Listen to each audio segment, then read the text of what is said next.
21 लाख लिया और पति के श्राद्ध का भी इंतजार नहीं किया। अभी 13 जून को आसाम के जोरहाट में एक IAF aircraft, transport aircraft, while landing अपने रनवे से बाहर निकल जाती है और एक्सीडेंट हो जाता है। उसमें 5 आईएएफ जवान शहीद हो जाते हैं। उसमें से एक रहते हैं शुभम कुमार।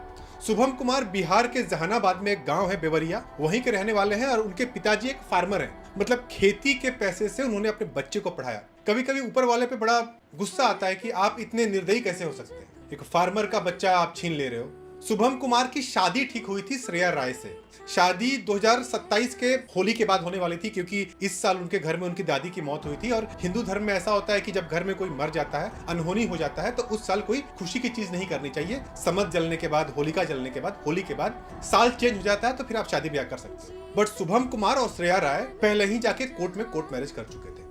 अब शुभम कुमार के मृत्यु के बाद बिहार गवर्नमेंट एक्स ग्रेटिया देती है 21 लाख रुपए की, और एज पर गवर्नमेंट रूल ये पैसा वाइफ को मिलता है, मतलब नॉमिनी वाइफ होती है। ये जाती है, अपना मैरिज सर्टिफिकेट दिखाती है और वो 21 लाख रुपए ले लेती है और लेके अपने घर चली जाती है। उनका घर यूपी में रहता है। देखो, रूल शुड बी रिवाइज। आप ये बताओ कि एक लड़के के मरने के बाद उसके बूढ़े माँ बाप को पैसे की ज्यादा जरूरत है कि एक यंग लेडी को ज्यादा जरूरत है जिसकी अभी बच्चा भी नहीं हुआ है, वो पढ़ी लिखी है, वो कहीं नौकरी करके कमा सकती है, उसके बाद दूसरी शादी करने का ऑप्शन भी है।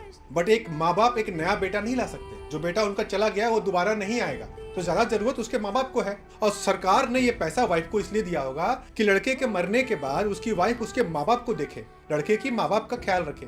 बट वो तो पैसा लेके भाग गई, श्राद्ध तक का भी इंतजार नहीं किया। So these government rules should be revised. मेरा एक रिक्वेस्ट है डिफेंस मिनिस्टर से, बिहार गवर्नमेंट से, कि ये श्रेया राय है ना, उसके खिलाफ स्ट्रिक्ट एक्शन लिया जाए और जो 21 लाख रुपए मिला है उनके माता पिता को दिया जाए। आप इस बात से कितना एग्री करते हो, कमेंट बॉक्स में बताओ।